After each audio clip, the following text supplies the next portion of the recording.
the Leon Panetta 2023 Lecture Series. The theme this year is The Presidency and a Divided Congress. Can they govern? This lecture discusses history and a divided nation. Can we survive? Please welcome Sylvia Panetta.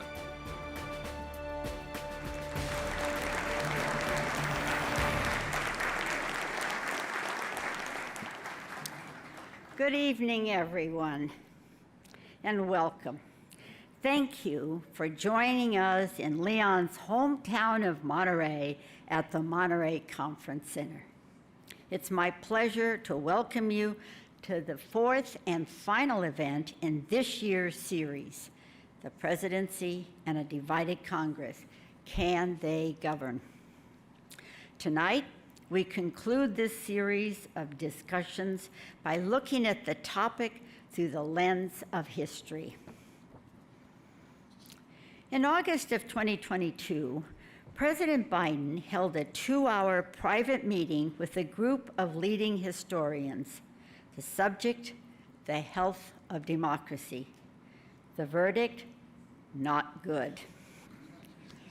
The scholars compared the current climate to the years before the 1860 election, when President Lincoln warned that a, quote, house divided against itself cannot stand. Comparisons were also made to the divisions in America before World War II between isolationists and those concerned about the threat of fascism marching across Europe and the world threatening sovereign democracies. History tells us to be concerned about the condition of democracy at home and abroad. But there's also much to celebrate in our history.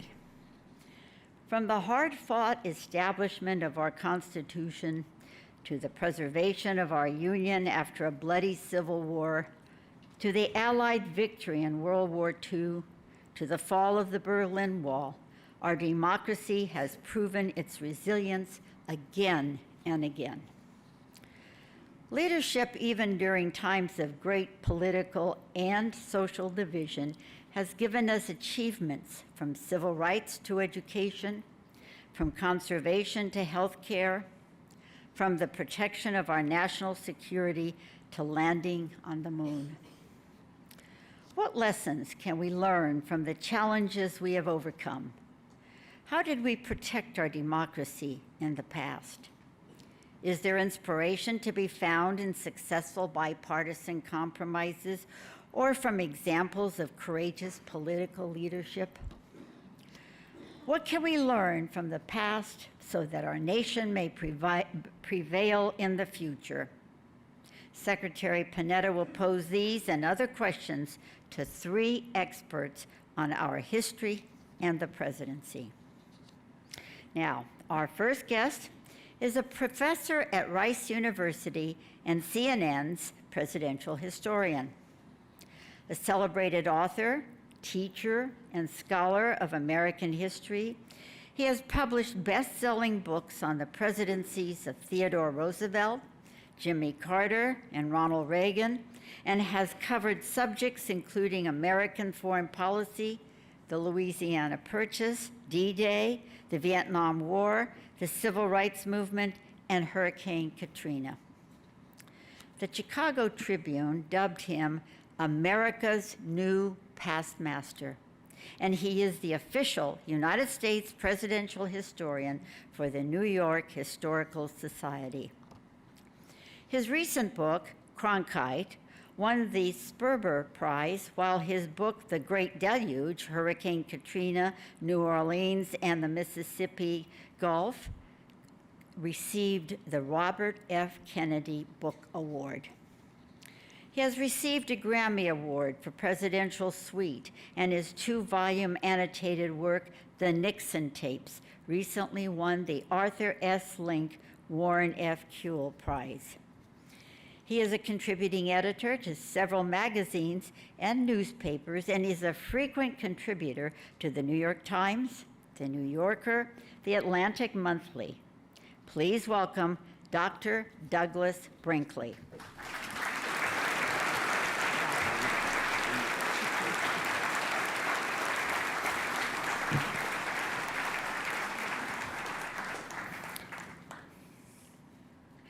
Our second guest is the Carl M. Loeb University Professor at Harvard. She has won 16 book prizes, including the Pulitzer Prize in History in 2009 and the National Book Award in 2008, both for the books for the Hemmingses of Monticello and American Family. She is also the author of Thomas Jefferson and Sally Hemings, An American Controversy, which was a nonfiction finalist in the first annual Library of Virginia Literary Awards. Her most recently published books are A Jefferson Reader on Race and on Juneteenth. Included among her many honors are the National Humanities Medal, a Guggenheim Fellowship in the Humanities, a fellowship from the Dorothy and Louis B. Cullman Center for Scholars and Writers at the New York Public Library, a MacArthur Fellowship, and the National Organization for Women in New York City's Woman of Power and Influence Award. She was elected a Fellow of the American Academy of Arts and Sciences in 2011 and is a member of the Academy's Commission on the Humanities and Social Sciences. So please welcome Dr. Annette Gordon-Reed.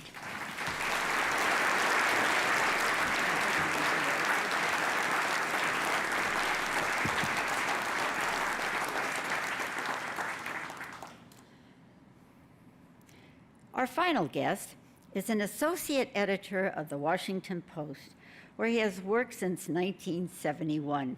He has shared in two Pulitzer Prizes, first for the coverage of the Watergate scandal, and second as the lead reporter for coverage of the 9/11 terrorist attacks. He is celebrated for his ability to reveal the inside hidden stories of Washington and the American presidency. He has written about topics that include the Supreme Court, the CIA, the Pentagon, Federal Reserve, the 9/11 terrorist attacks, the wars in Iraq and Afghanistan, and the efforts to resolve America's fiscal condition. He has authored the #1 best-selling books on the last 9 presidents, as well as the Joint Chiefs, Hollywood, and the Supreme Court. Of his 21 books, all have been national nonfiction bestsellers. 15 have been #1 national bestsellers, including his most recent book called Peril, his third book on the Trump administration. Bob Schieffer of CBS News has said, quote, "He may be the best reporter of all time," unquote. So please welcome Bob Woodward.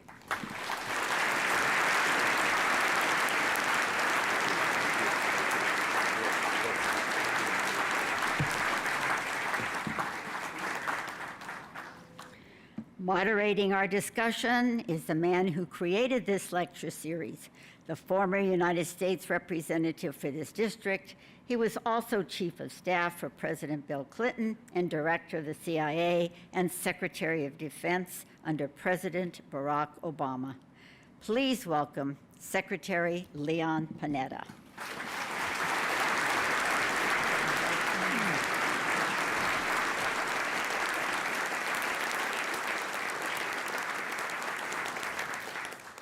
Thank you very much, and welcome to this, the last of our lecture series for 2023.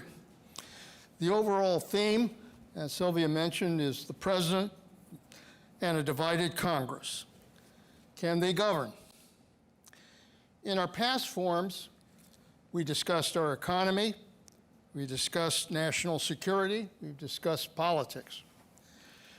But tonight, we ask an even more important question. In a deeply polarized and divided America, can our democracy survive? For the answer, we turn to history, and to those who have studied and written about our democracy. For over 230 years, our nation has had to deal with conflicting views about the meaning of the Constitution, the wars we have fought, economic inequality, social change, and the advances of technology that have forced us to adapt our lives to the future. We fought a brutal civil war over the issue of slavery and continue to fight over race through the Jim Crow era and the civil rights movement. Today, we are divided by a number of issues: immigration, abortion, women's rights, gay rights, what books to have in schools and in libraries, gun control, how to deal with crime and homelessness. And yet somehow we have survived. Can a resilient nation survive again? Or will our divisions, our hates, our fears, our prejudices undermine our democracy? These are the questions that we'll ask our three distinguished speakers. Let me begin by looking at the divisions of the present. There's no question that we had deep divisions in our history, but there is also no question that the divisions that we're looking at in our country today are deep and disturbing because there are those who deny truth itself. The truth of elections, the truth of our history, the truth of the law. The law is going to be challenged tomorrow when a former president of the United States will be arraigned and charged with 37 counts of mishandling classified documents and obstruction. And later this year, could also be charged with trying to change an election in Georgia and inciting a riot at the Capitol on January 6th. All of that will create even greater divisions and will further divide this country. John Adams once said, "There was never a democracy yet that did not commit suicide." When you compare the divisions of the present with the past, are we in danger of committing suicide and losing our democracy? Doug, let me ask you that.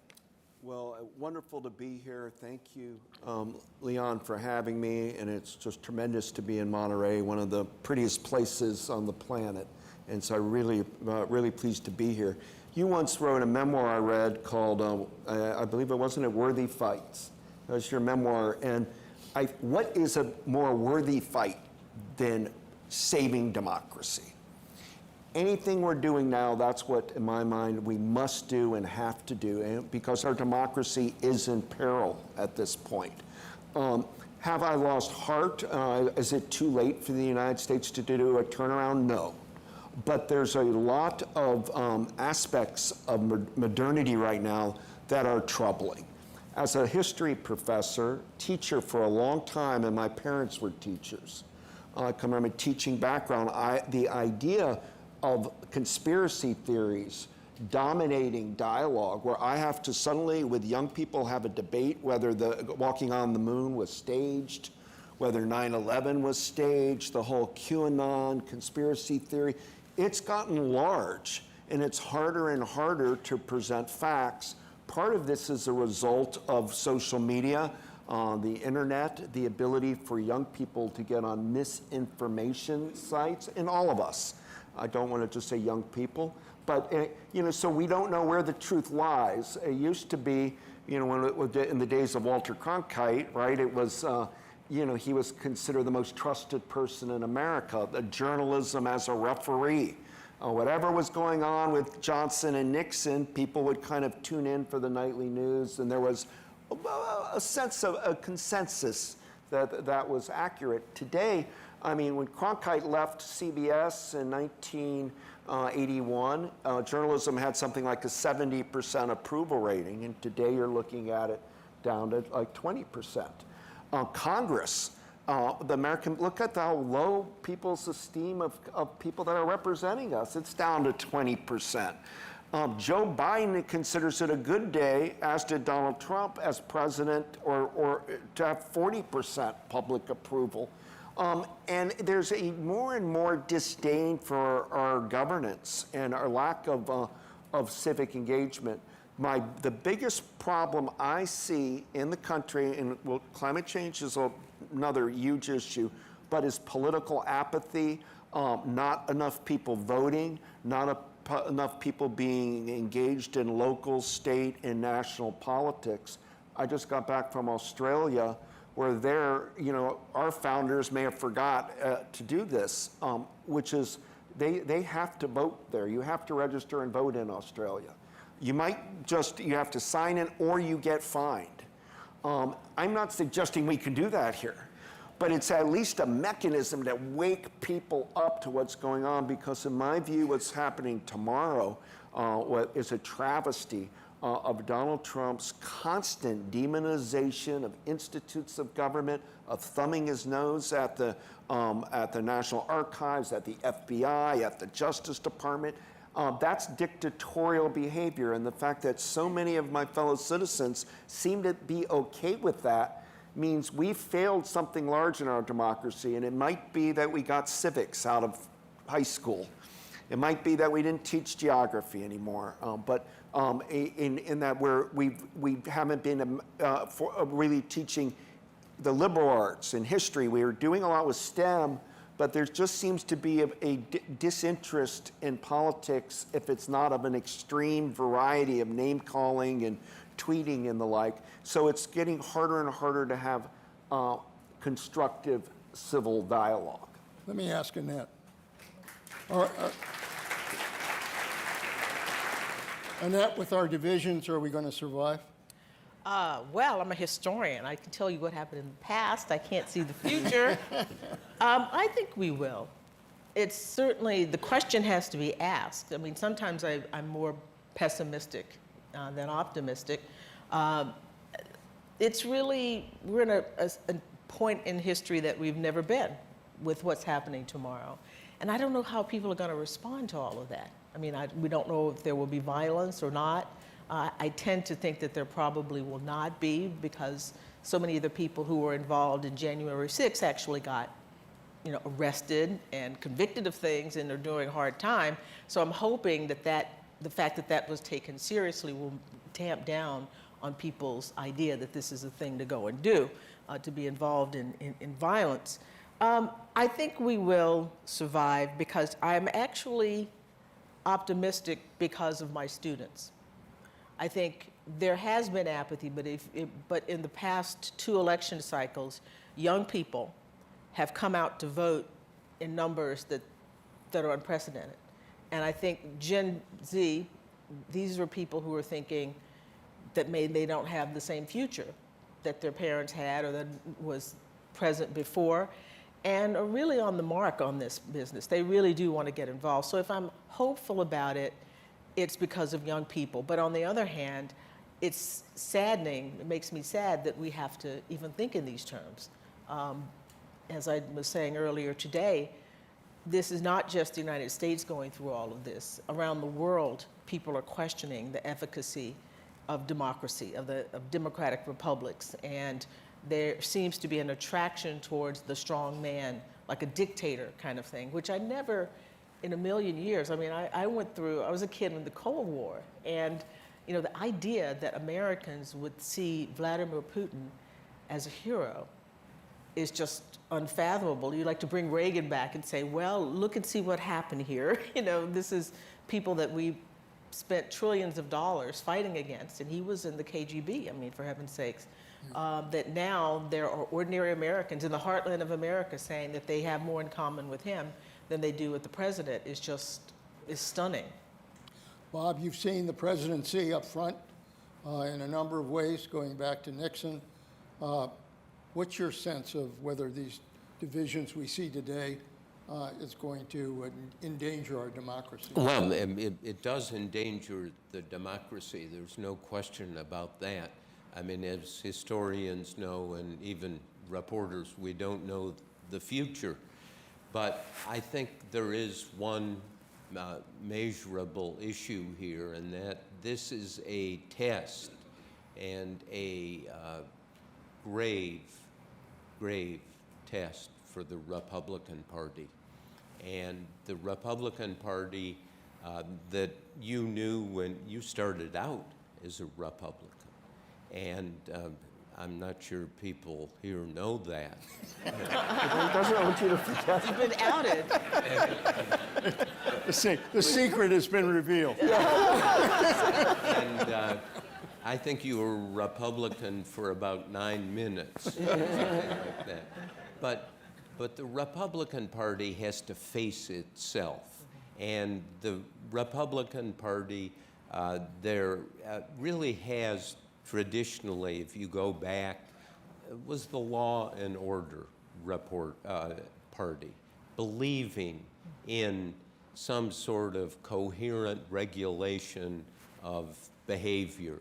And look what's happened with Trump, not just this indictment or other indictments. I spent 9 hours interviewing Trump for the Trump tapes the last year of his presidency. And my wife, Elsa, and I would be at home and the phone would ring and we'd wonder, is it one of our daughters? Is it a friend? Is it a robocall? Or is it Donald Trump? And it would literally be Trump many times to talk and be interrogated. And for me as a reporter, when you can get somebody's own voice and own rationale, you hear them. People complain legitimately about the media. Well, we don't let people have their say.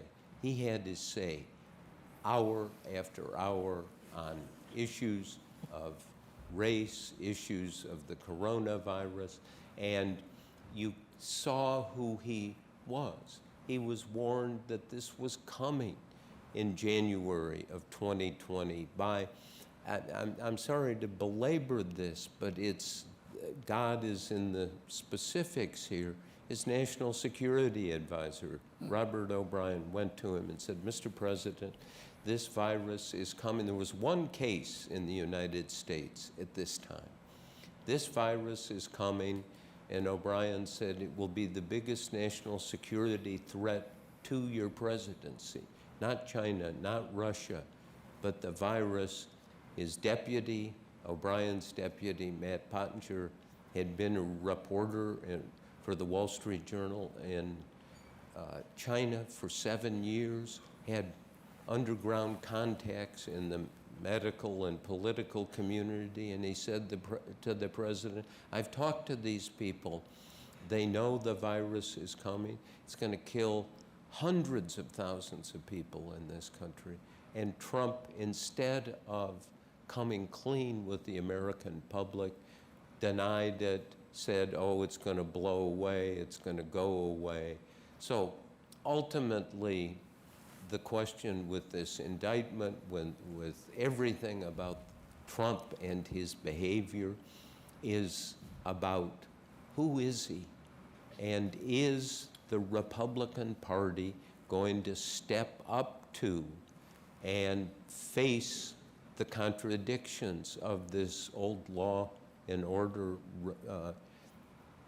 political party and face up to there is a moral dimension to having a political party. You have to stand for something that counts. Does this Republican Party stand for Donald Trump? They get to ask that question of themselves. That's such an important part. I have friends who are Republicans who are just beside themselves about this, about the party, the loss of a party, and they're sort of in mourning because of that, because there is no pushback against all of it. But there is in history examples, if you go back 50 years, in the Nixon case, it was Barry Goldwater who went to Nixon in August 1974. And Nixon, I mean, it's one of these moments, Oval Office, Nixon, no aides, no lawyers, Barry Goldwater, the heads of the Republican Party in the Senate and the House, and they said, Barry's going to be our spokesman, Mr. President, and Nixon would need 34 votes. There was a Senate trial likely coming, and Goldwater faced up to his moral, political responsibility and said, Mr. President, I've counted, there are 5 votes, and one of them is not mine. The next night, Nixon announced he was resigning. Yeah. Who's Goldwater today? They don't have the power. Yeah, well, but this is an X. Yeah. We don't know who he is. Somebody could appear. I mean, I keep knocking on doors and talking to people, asking that question. But It'd have to be. Goldwater had a Nixon. Whatever problems Nixon had, I think Nixon basically believed in the United States and basically believed in law. Now, that seems like a contradiction, but I think he took that seriously. So in order for the Goldwater thing to work... You can't say he believed in the law. He believed people in breaking the law. I mean, I think he believed in breaking the law. And in the end, all the Republicans who were going to vote to impeach him... He believed in something enough for him to do that. It's not clear to me that even if you had a Goldwater who went to Trump and said, Mr. President or Mr. Former President, for the good of the country, you have to lay off. What do you think would happen? Well, I don't think that person would get... Was Nixon more dangerous to the country than Trump? I mean, it was a different kind of danger. It was very serious.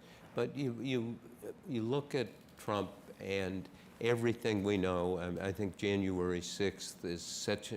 I mean, Trump is guilty based on the public evidence of seditious conspiracy, that he tried to get his vice president to defy the Constitution, and Vice President Pence wouldn't do it. And that is a moment of real profiles and courage with Pence. And but you know what Trump was doing and saying to Pence, he was just saying, you know, I'm not gonna believe in you anymore. I mean, he was just dragging the president, dragging the vice president through. You raised January 6th, and you know, it's one of those moments I never thought I would see happen in Washington, where the Capitol was attacked by a mob that brought our democracy to a halt. It was a pivotal moment in our recent history. The last time that our Capitol was attacked was, 200 years ago in the War of 1812. What will history say about January 6th? Was it a turning point in our democracy, or was it just another protest that got out of control?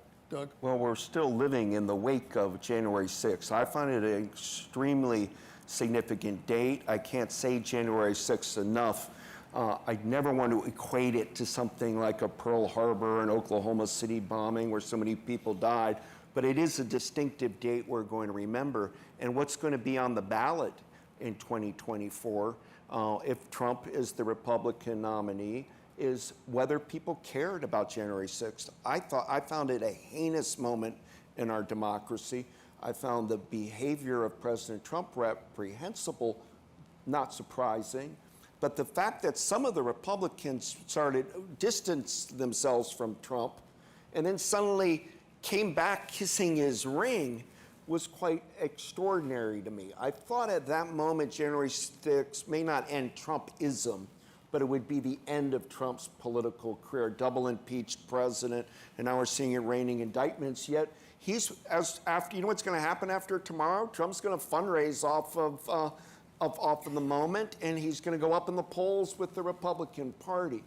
But if we just keep doing Nixon and Trump and the bottom line is what happened to us. George Carlin, the great comedian, used to say, you know, in a democracy, you get the leadership you deserve. And do we deserve this? Donald Trump is a big question. Where did we get there? How did that happen? I just wrote a book called Silent Spring Revolution about the environmental movement of the 60s and 70s. And what I learned was, I was telling you guys earlier, this is the 50th anniversary of the Endangered Species Act. You know what that passed the Senate by in 1973? 92-0. It was a different Republican Party than today. When did the Republican Party change in such a dramatic, when did it stop being the party of Lincoln and Theodore Roosevelt and Eisenhower and Bush 41? And I think it's that 1980 election, because Ronald Reagan ran on attacking the federal government. And it was a ripe story. People were feeling the IRS was over taxing them. We felt lied to over the Vietnam War by McNamara and Kissinger. There was Watergate and just fatigue about the federal government. And the slogan of Reagan, who I think was a good two-term president, but that slogan of the less government, the better, and turning the federal government into a boogeyman has just kept building and building and building. And so part of it was choreographed. There's a famous Powell memo, became Supreme Court Justice Powell, Nixon appointee. But before he did, Powell wrote a memo to all of the Chamber of Commerces and to all of the oil and gas industry and all of the chemical industries, saying we're going to lose capitalism because the left in the chaotic 60s and 70s were getting win, meaning Ralph Nader and consumer protection and Clean Air Acts, Clean Water Acts, Medicaid, Medicare, National Public Radio, and corporate America, or a portion of it, feared that they were going to be regulated. The federal government was going to regulate them out of business for dumping grotesque toxins in the Mississippi River, or air pollution in Buffalo, or whatever it was. And they started, and in the Powell memo, it says it'll take 30 to 40 years, Justice Powell wrote, but we have to create an alternative. And out of this is born the Cato Institute, the American Enterprise Institute, Heritage Foundation. It's born the Fox News phenomena. It's born right-wing radio. And what has been at the core of it is they don't care about cobbling the coalitions. It was to stop the federal government from hyper-regulation.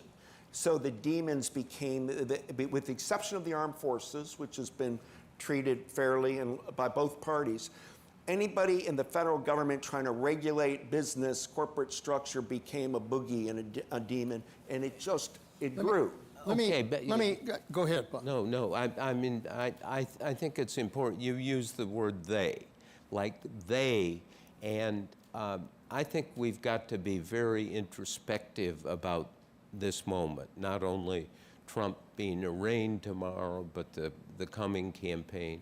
And the Democrats are going to be tested also. There has to be a sense of humility, a sense of not celebrating this moment. And I wanted, if you'll allow me, Leon, to tell the story, to go back 50 years ago, again, the night Nixon announced he was resigning.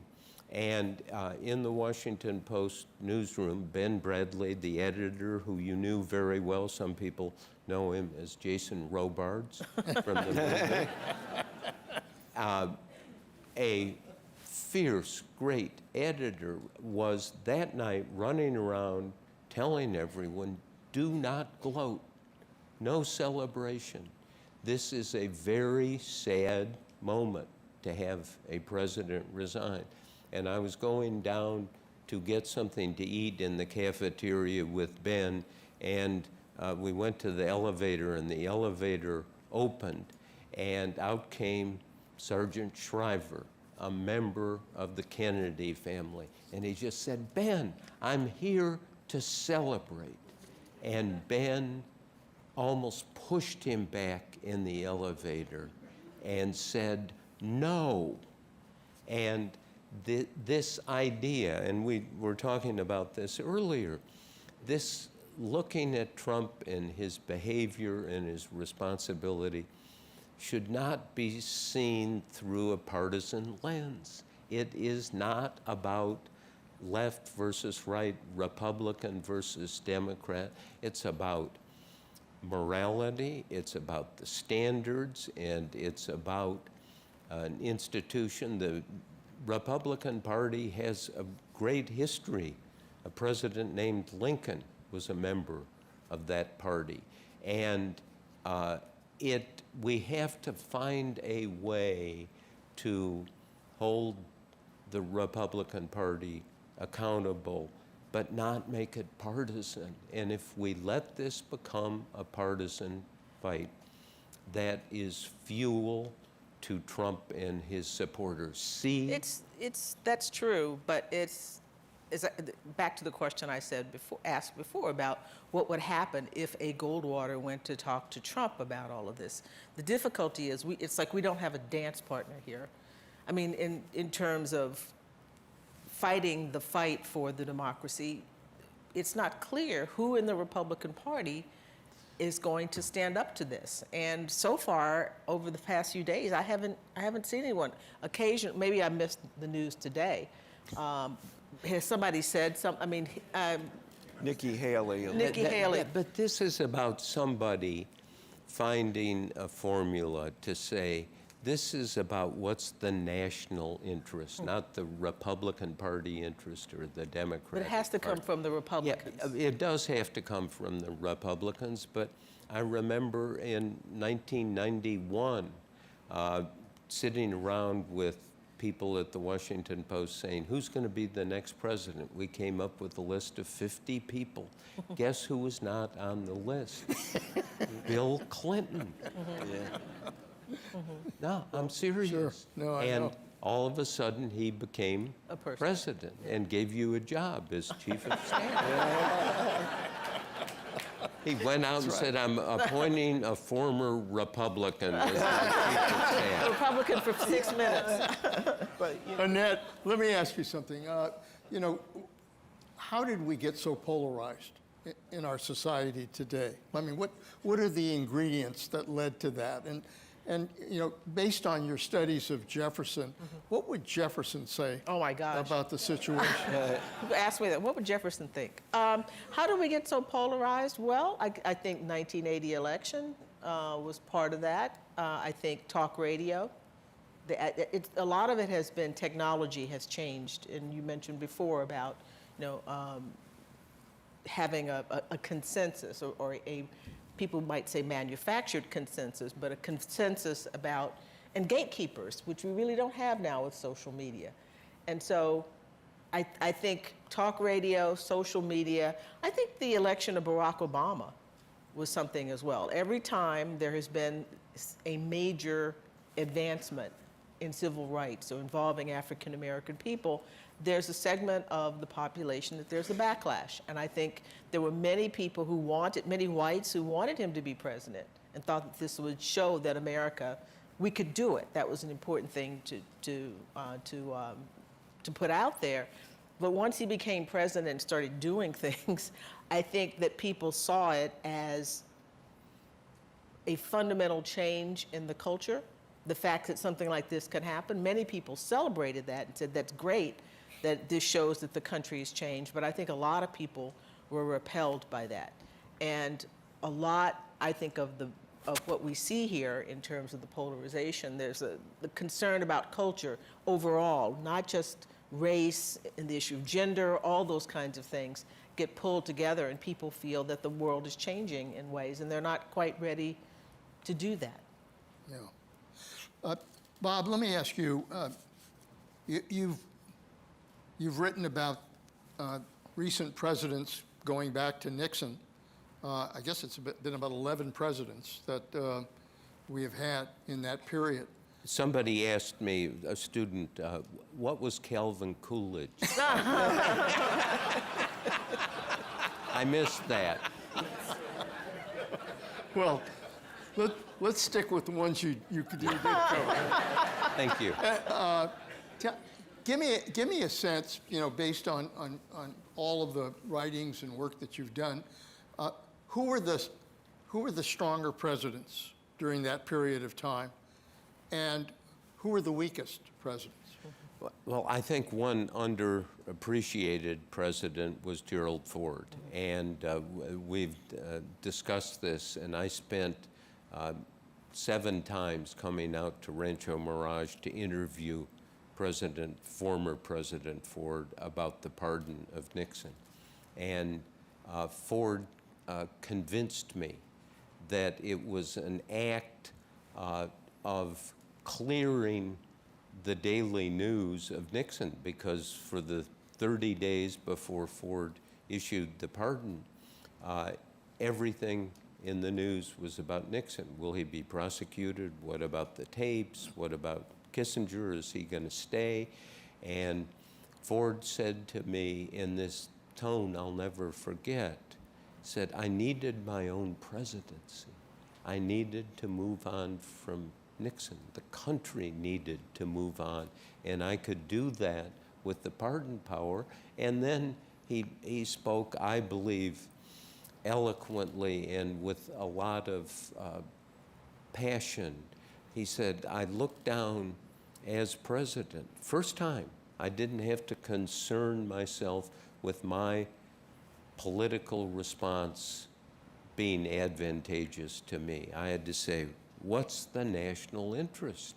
And this was the national interest. And I wrote about this extensively, and in the book Shadow, and Caroline Kennedy, the daughter of John F. Kennedy, called me up and said she and her uncle, Senator Kennedy, had read this and thought and decided they were going to give Gerald Ford the Profiles in Courage Award that normally went to their favorite Democrat for pardoning Richard Nixon. And I did not go to that ceremony, but I watched it. And it was, because I was sure at the time of the pardon it was corrupt.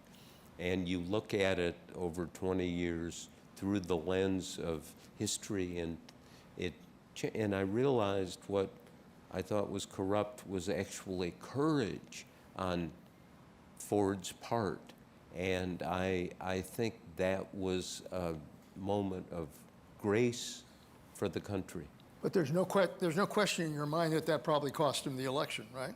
That's right, against Jimmy Carter in 76. But at that moment, he was dealing with a real problem of governing the country. And as he said, the long national nightmare of Watergate was over.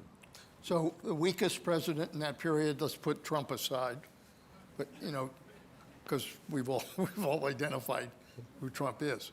Tell me who the weak presidents were. Well, weak, I mean, not that I wrote about, because each time you write, I mean, the historians know this, you think, this is who I'm writing about, and then it changes, or your understanding grows. And so I mentioned to you, your boss, Bill Clinton, he was excoriated for the Monica Lewinsky affair, rightly so, but we had 2 things in the Clinton era, peace and prosperity. Mm-hmm. Wouldn't we like to have that peace and prosperity right now?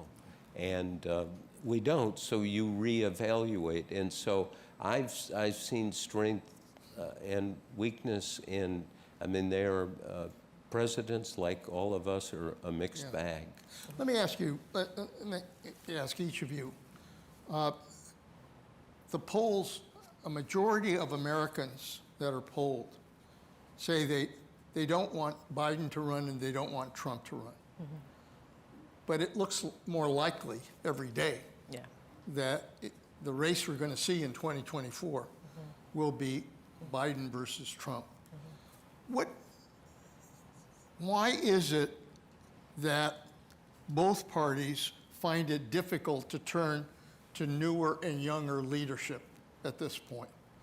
Because this would be a great time to be able to have new leaders be able to debate issues and present their vision of America. And it would, I think, be encouraging to have that happen. But it's not happening. Yeah, well, why is that? Well, for Biden, he's the president, and 40, 50, 60% of people will go and vote for the incumbent. I mean, you would be losing the tremendous advantage that the incumbent has if you were to look for someone else. And by who? Who is going to be known well enough at this point to go up against a Trump? So I think Biden, it's because he made it to the presidency. You know, his age is a problem for many people. That's the real reason. I think he's not, and everybody blame the media all the time. Sorry, Bob. Blame the media. You know, he's not exciting. I mean, I think there's some people who are addicted, people who are addicted to the craziness of the Trump years. There's always something happening, always something weird happening. And for some people that's fatiguing, other people find it energizing. That doesn't happen in the Biden administration. I mean, inflation is down. It's never what it has been in Europe, the rest of the world. Unemployment is down. We have rebounded from COVID, you know, in a really, really good way. They're still looking for people to work right now. I mean, there are problems with people have an opportunity to do things, but there are some people who are not happy with that because we don't have the drama, and people miss the drama.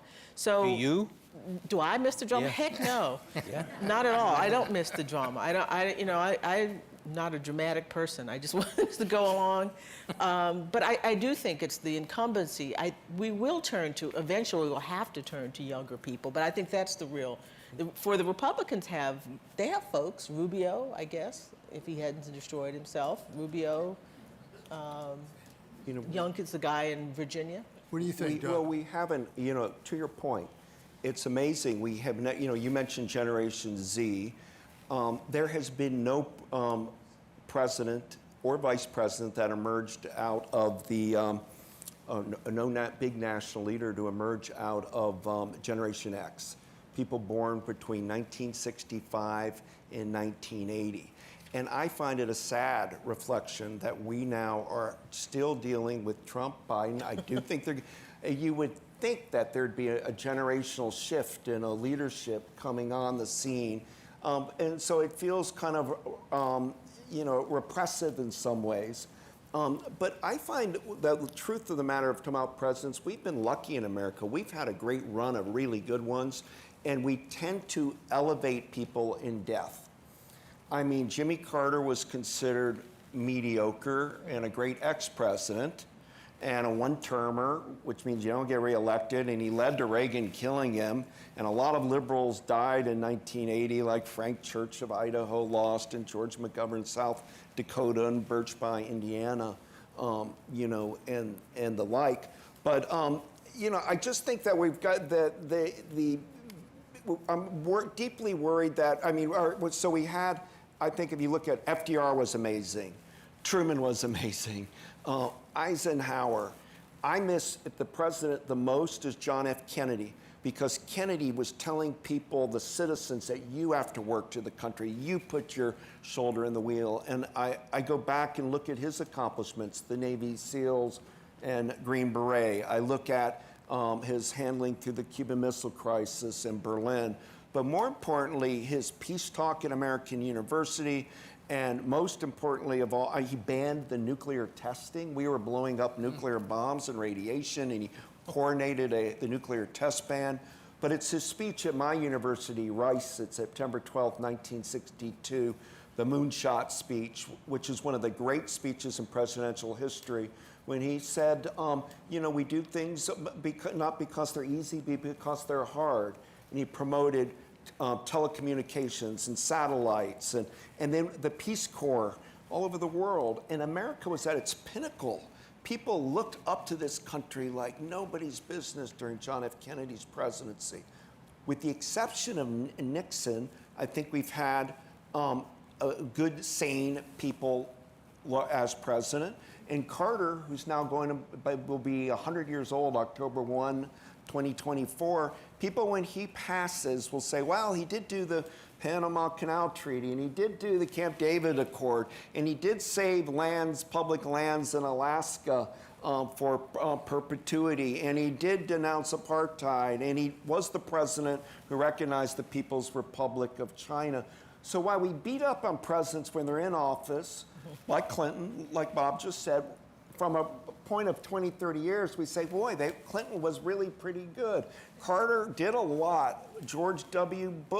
Bush 41, you know, German reunification and breakup of the Soviet Union, and Manuel Noriega, and you know, the liberation of Kuwait. And so the only other president, George W. Bush, I think, is in a bad place in history. He might be able to elevate himself because of his the Iraq War, which is many people thought a missed opportunity, not focusing for 8 years on climate change. And up until about 2000, it was kind of bipartisan on climate. And then that got into this partisan divide. So we're now at this partisan divide's real. It's just down the middle. It's a neo-civil war. But I'm starting to see states' rights come in different ways. And I'm also starting to see the trophies. So Barack Obama told me I would visit him at the White House, and we'd have these historian dinners. And Obama said after he did Obamacare, the Affordable Care Act, after he did that, Mitch McConnell said, I'm not doing business with you anymore, shut him off. And he started becoming a defensive firewall president. Wasn't able to do any new big things like Obamacare, but said, don't touch Social Security, don't touch Medicaid and Medicare, don't drill in ANWR, don't gut the EPA. And they were kind of in a defensive crouch. And that's because since 1980, since Reagan, it's really been a center-right country. And that it's hard to do those big things with the division.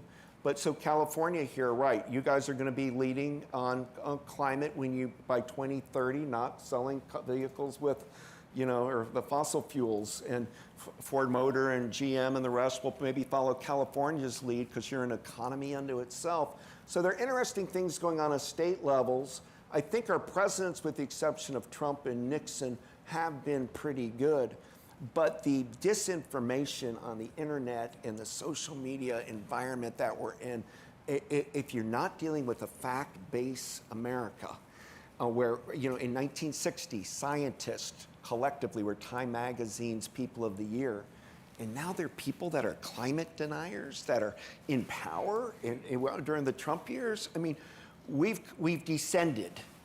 And I guess the job is to find out what we did wrong as a society and how we can rectify it. The first thing to do is get Donald Trump out of the picture, because he's been a nefarious, dark force on America due to his narcissism, selfishness, and his disrespect for the Constitution and his lack of empathy for people that are having a hard time in life. Well, you still have to do something about. But it's back to what he was saying. It's still about the people are important. You know, I mean, Trump, you could always understand an individual person who could do all kinds of things. It's the people who go along with it. And there is, whether it's civics, whatever, history teaching, whatever we can look to, something has to happen among the citizenry to say, look, we can be conservative, liberal, we can have these differences, but the idea of an American republic, an idea of fair elections, of you know, not taking power from a governor when they win and they're in the opposite party. Fair play and democracy, all of those kinds of things have to come back, and it has to be from the people who are going to have to do it. Let me, thank you. We've reached a little over the halfway mark here. Let me introduce the team that picked our questions for the second half of our program, and I'd ask you to hold your applause until I introduce the entire group. They're Mike Clancy, who's a contributor with the Pacific Grove Press, David Kellogg, managing editor of the Monterey Herald, Doug McKnight, who's a reporter with KAZU Radio, and David Schmaltz, who's a staff reporter with the Monterey County Weekly. Would you thank them for me, please?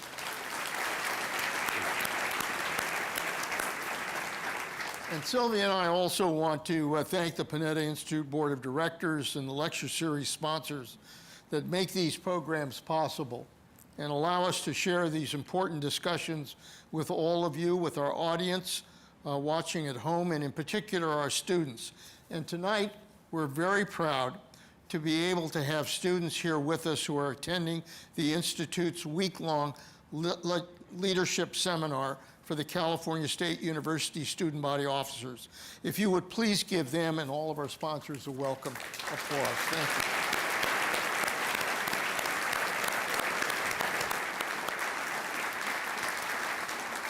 Let me ask you about divided government.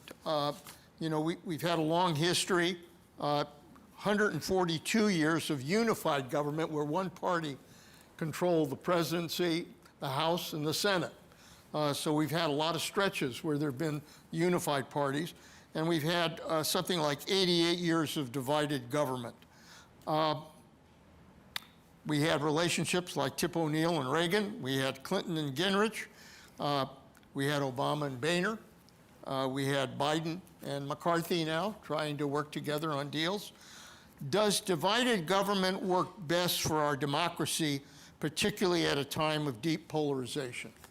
Annette? I don't think it works if one of the parties isn't going to play fair with it. I mean, the people that you mentioned before, these are all people, whether it's O'Neill and Reagan, had this basic belief in the system.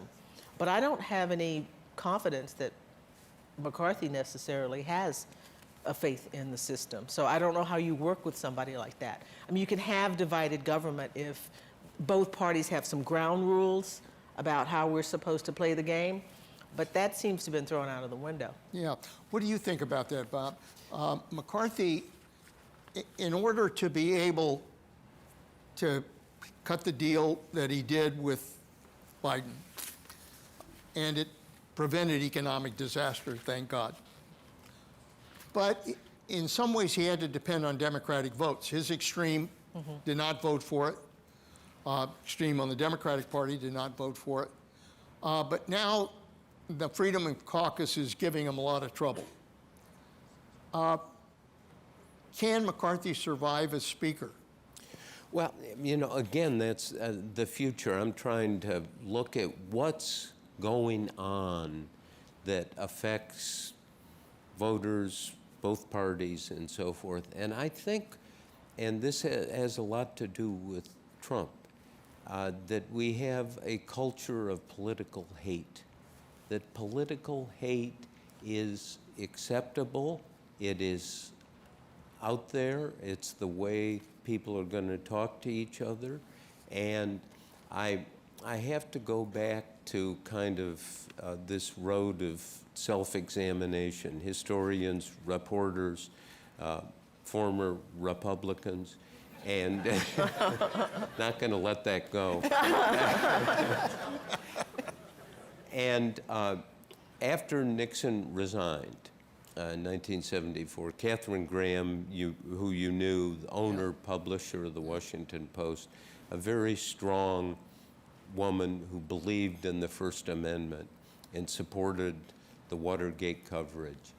And after Nixon left, she wrote Carl Bernstein and myself a letter, not on stationery, but on a yellow legal pad. Dear Carl and Bob, now Nixon's gone and you did some of the stories. Quote, now don't start thinking too highly of yourself. And she meant it and said, let me give you some advice. And the advice is beware the demon pomposity. Beware the demon pomposity. Pomposity stalks the halls of news organizations, Hollywood, Wall Street, politics, even sometimes academia, we'd be surprised to hear. And people don't like pomposity. It doesn't work.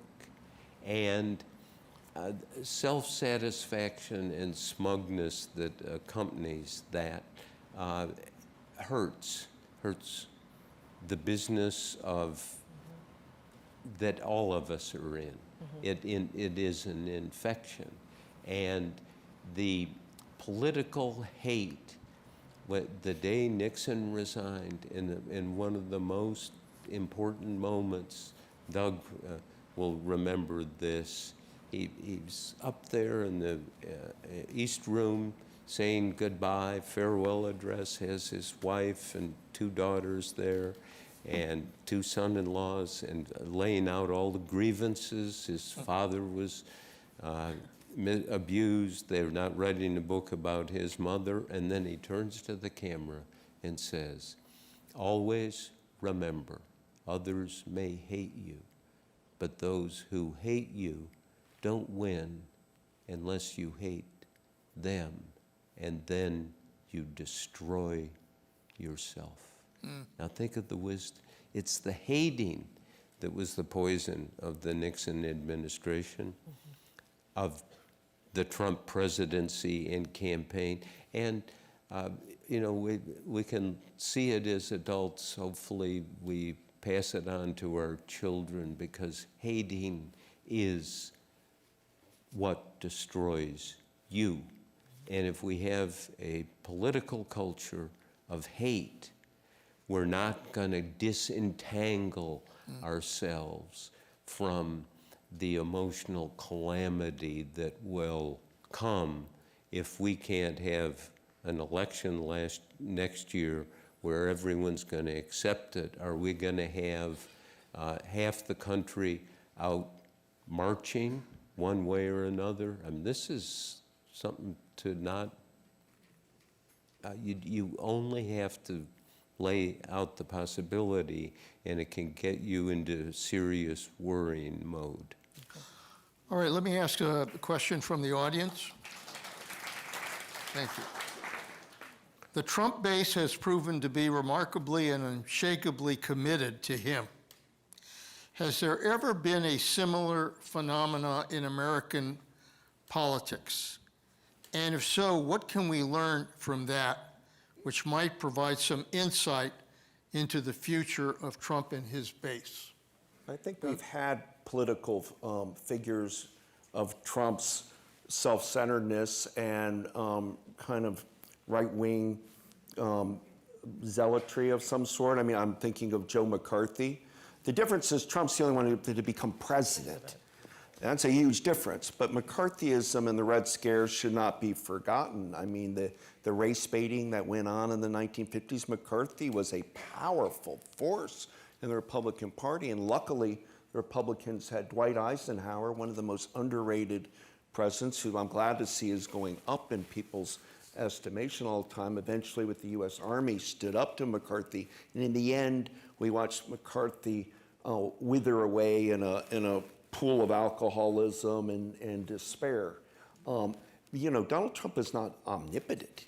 Health catches up to all of us. He's not God. He's not, and so there'll be a deterioration, I believe, eventually, because if Bob's talking about hate, you have to be love. And I believe in the power of love as somebody who's a faith-based person. And so I don't see of hating McCarthy or hating them. Because the reason I don't hate them, they were hate mongers. But I do have to believe that we have to have a civic power of love to take on. This is a very dark behavior going on of Trumpism in my mind. When you read that QAnon people's thinking, and you're reading these and it's both sides on the internet, but you're imagining amount of bigotry that's going on in the country. I think my colleague, she pointed out that Obama's 2 elections, I thought that we were over our race hang-up. But the backlash in Donald Trump is fierce, and bigotry is very alive. And don't think a lot of Trump's support isn't about racism, of whites fearing in America that's going to be multicultural and diverse, that there's no more white male privilege, and that they're overreacting because they fear if they don't, they're going to lose what was theirs. But the truth of the matter is we're no longer a white-centered nation, and time is going to show that just on sheer demographic numbers. So my hope for our democracy is that we're just in a strange post-Obama interlude. Trump was a one-termer, then he lost. The damage of Trump is starting to do with, I fear, or if you're a fan of Trump, his greatest accomplishment was getting 3 justices on the Supreme Court. But what you're seeing the Supreme Court do, which I was alluding to earlier, is going back after the 60s and 70s accomplishments. You know, Ronald Reagan famously said, I edited Reagan's diaries. And in them, the most telling passage was, he said, I'm not trying to undo the New Deal. I voted for FDR 4 times. My family couldn't have survived without the New Deal of FDR. I want to unravel the Great Society. The liberal accomplishments of the 60s and 70s, which includes what happened under Kennedy, Johnson, and Nixon, are under assault. And that's why you're seeing Roe v. Wade disappearing, trying to do away with voting rights acts, want to gut the EPA or abolish it. Anything that was seen as a liberal progressive accomplishment in what we now in history call the long 60s, 1960 to 1973, that's where that energy is. They're trying to go back. When Make America Great Again is back before Civil Rights Acts, back when white America was in charge. And I don't think in our country we can get far in a serious discussion of our country without the continued epidemic of racism that we constantly feel is going to be stamped out in a large-scale way, but it keeps reemerging its Hydra head. Annette, do you agree with that? Oh, yes, I would say that. Yeah. It's you know, it's a continuing problem. It's something we've been dealing with from the very, very beginning. I mean, people have suggested, we really didn't have the American Republic until 1965, when black people had the right to vote. I mean, they already had the right to vote, but they had by then, the federal government was actually going to be involved in making that's a possibility, and you have real freedom. So we're still a new country in lots of ways, and we're dealing with all of that now. Having a country where lots of different people get to participate and their views matter, and that's difficult for some people to take. Yeah. Bob, this question I'd like you to take a shot at. Does our divided media bear responsibility for exacerbating our political divisions, or is it merely a reflection of our divided times? Yeah, I think the media has unfortunately become another part of politics, and it's seen that way. May I read something from the Nixon tapes? Sure. Because it has to. You carry that around with you? Yeah, well, I do. It's on the bathroom wall. This is from the Nixon tapes, and it's a very concrete example. It was December 14th, 1972. He had won a massive landslide re-election the month before. That what we wrote about Watergate, people didn't really believe at that point. So this is a moment of triumph for Nixon, and he's in the Oval Office with Henry Kissinger, and he says the following. This is verbatim from the tapes, as the historians know. The verbatim really can carry a lot. And Nixon says to Kissinger, remember, we're going to be around and outlive our enemies. And also, never forget, the press is the enemy. The press is the enemy. The press is the enemy. The establishment is the enemy. The professors are the enemy. The professors are the enemy. Write that on a blackboard 100 times and never forget it. Now, this is Nixon in 72. Trump, 50 years later. The press is the enemy of the people. It is exactly the same, and it is that that not understanding, and having known you and reported on you, Leon, for so long, it is so important to be honorable and honest with the media. Sometimes that's hard. Sometimes you have to say, no, I can't talk about it. But this kind of seething contempt that it's the media's fault and that that's what's going on. And no, there's a lot of fault in the media. There's no question about this. But this kind of, what we want a president in the Oval Office to say, let's think about the national interest. Let's think about the next stage of good for a majority of people in the country, not a political party, not an interest group. And we want the president to be saying, write that on the blackboard 100 times and never forget it. And if I could, Leon, the really effective presidents in our history, let's just say 20th century, 21st, were able to really work in tandem in a constructive way with the press, although they had rough moments. Theodore Roosevelt used to constantly, he once wrote, Bob, you'll find this interesting if you don't know this, he'd say, I read every time, I memorize the byline of all the reporters so I could tell them how great their stories are. To win them over, but it worked. They started loving TR. FDR would spin the world and talk about invite journalists in to talk with them. And Kennedy at the incredible press conferences in the exchanges with Helen Thomas and the humor. Reagan.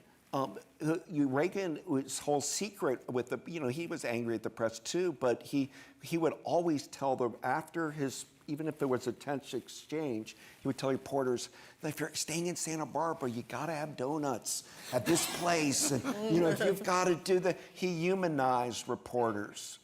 Even Sam Donaldson, who used to be his adversary, actually became a great friend of Ronald and Nancy Reagan. So I'm being bipartisan in that. But when you get people like Nixon and Trump, and their seething hatred for the Fourth Estate, it's problematic. Nixon's enemies list or Donald Trump's fake news thing and constantly dehumanizing reporters and actually, in Trump's case, turning figures into targets for reporters. This is reprehensible. The good, if you're a leader you make the Leon Panetta Leadership School role, which he's one of our great leaders of our modern times. And it's an honor to know you and know about your career, and I know everybody, all of us agree with that, but a great leader knows how to work with the press, even though they'll be angry at them all the time. They're not going to get that kind of visceral hatred, because it gets back to what you said, Bob, hatred. Yeah. And Leon I went to see him when he was CIA director with some secrets that I was putting in a book, and you were not happy. And you never want to make the CIA director unhappy, particularly in his building. That's right. We have drones. Yeah. And so got to one thing, and you said with great sincerity, and you said, if you publish that, you will start a war. Remember that? I do. And I thought, and you urged me not to, and I went through the motions of realizing you were right, and I don't think it should be in my job description to start wars. So not public. Yeah, no, I really, it goes both ways. I really appreciated reporters who, had a great story, but it would be a story that could cost lives. Yeah. And we used to have to sit down and talk to reporters and ask them, I have to tell you that if you do this, you're going to cost lives. And when the reporters themselves would cooperate and basically say,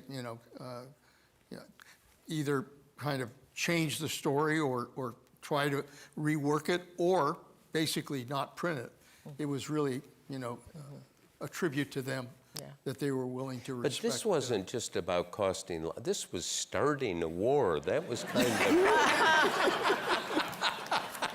Yeah, I went home to see Elsa, and I said, well, it was a good day and a bad day.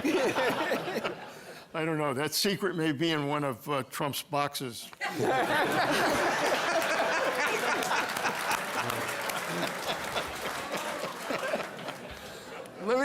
Let me ask you. Our Constitution has this remarkable three separate but equal branches, each a check and balance on the other. And we do have this system of checks and balances because our forefathers did not want to centralize power, either in a president or in a Congress or in the court. So they had this system of trying to be able to limit power. Let me ask you, we've had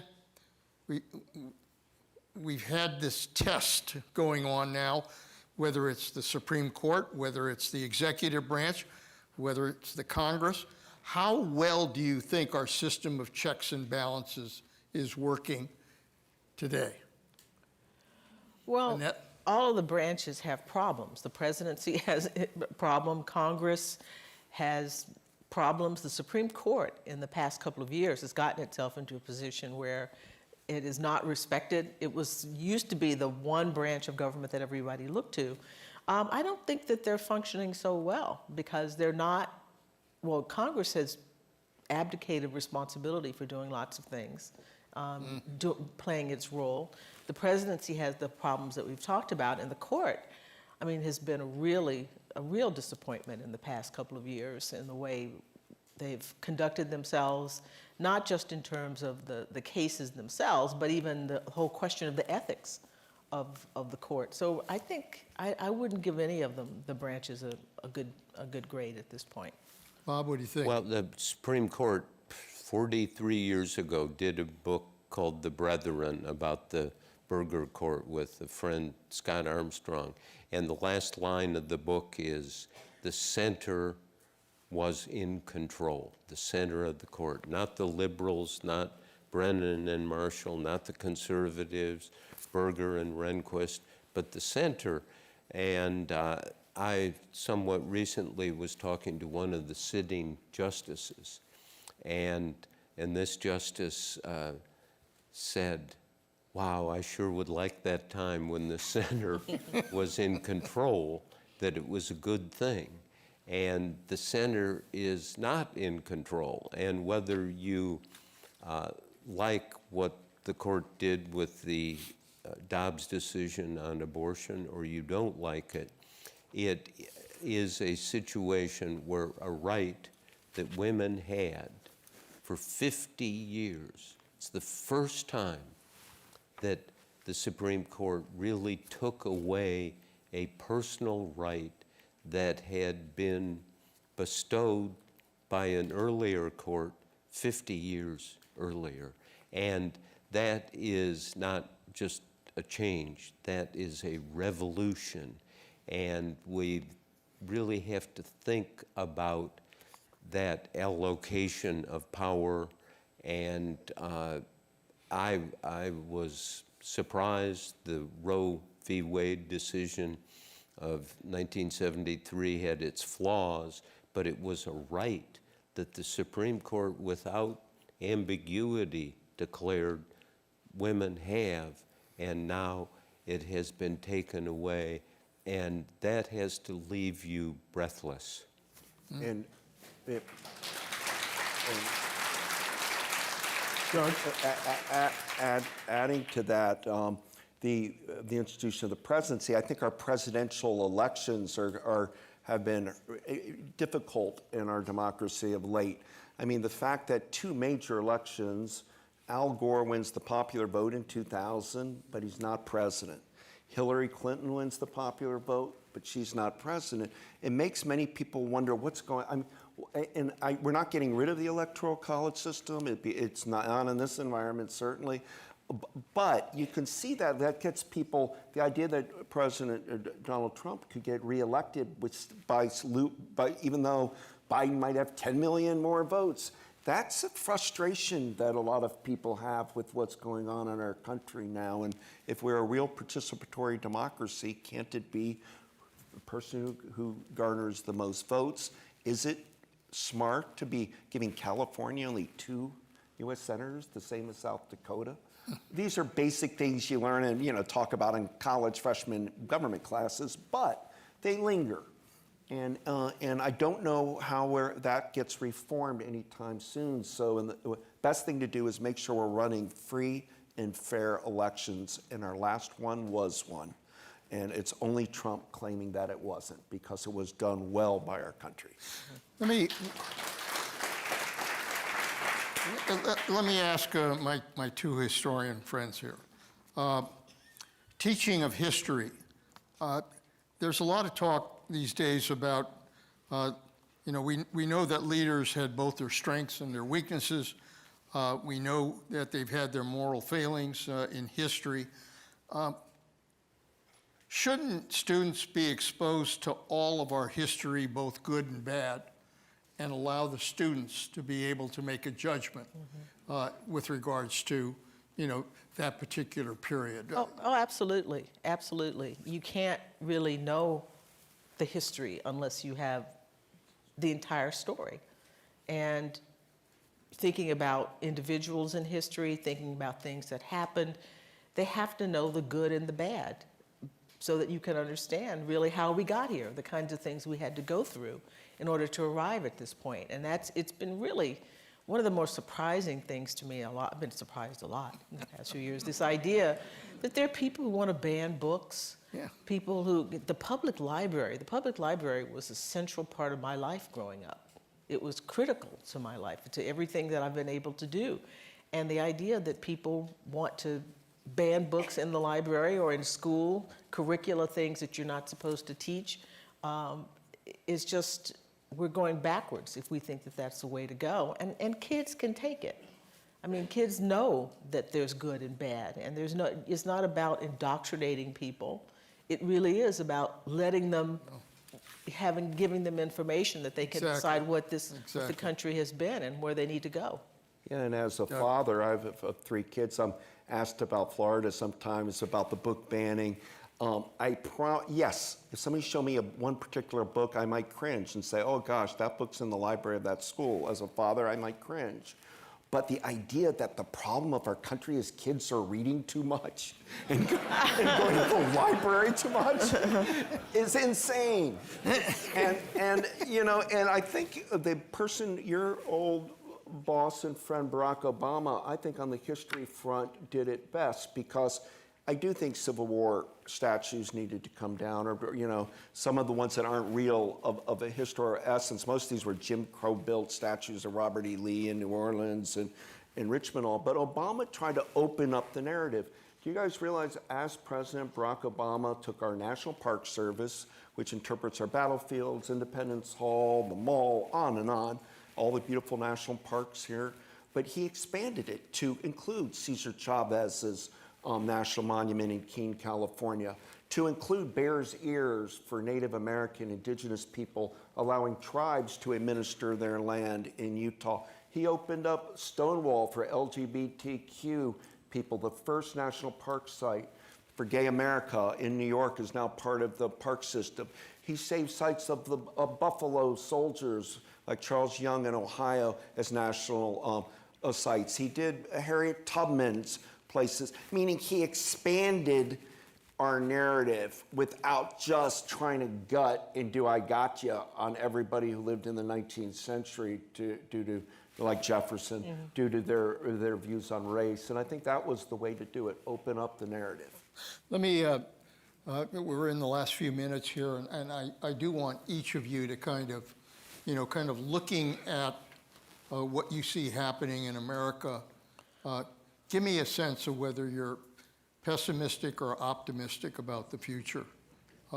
in terms of our ability to survive as a democracy. Bob?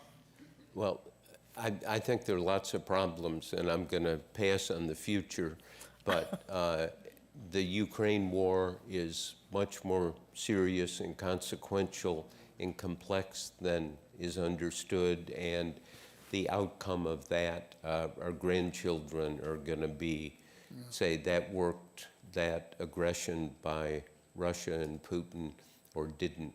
I think climate change, I have not done any reporting on that originally, but I think that's such a big deal and going to change things. And I also think inflation is real, and I think there's evidence that Biden and Jay Powell, the Fed chairman, have not figured out how to really tame it. I think the next pandemic could be something that this is the century we remember that happening, not just COVID. And the fifth area is, who are the political leaders in the parties that we have? Are they Biden and Trump? I mentioned to you somebody I know very well, very informed. I asked, is it going to be Trump versus Biden in October next year? And, or I said, or is it going to be Biden versus X, or is it going to be Trump versus Y? And he looked at me and he said, X versus Y. And I'm still pausing. I'm still pausing on that, but we don't know these things about political leadership. Annette, what do you think? I'm optimistic for the reason that I said before. I think young people, people in my daughter's generation, my son's generation, are interested in climate change. This is something that they see as an existential threat in their lives, and I think that that will bring them into politics more, and that makes me hopeful. You know, it's hard to say because, you know, it depends what happens tomorrow. It depends what happens with the election. But overall, I have to be optimistic because I have kids. Doug, you got 30 seconds. I'm optimistic because you have to be, because you have kids, and also great leader like FDR, crippled from a polio condition in the wheelchair. That not just we have nothing to fear but fear itself, but to stay optimistic when our economy had crashed, when we had the Dust Bowl, and the great political leaders, both Roosevelt's, Kennedy, Reagan. You've got to be optimistic, and if you and the folk singer Woody Guthrie, who wrote about brutal conditions of poverty in America, also famously said, "I'm a hope machine." You just have to be, otherwise you can't. Our country is too special to give up on and to just whine about. So we just got to keep pushing forward with a smile on our face and with a we can do it attitude. Okay.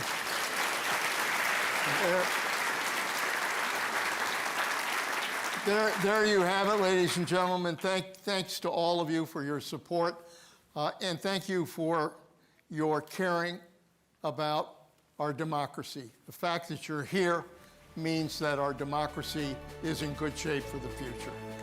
Good night, and thank you again.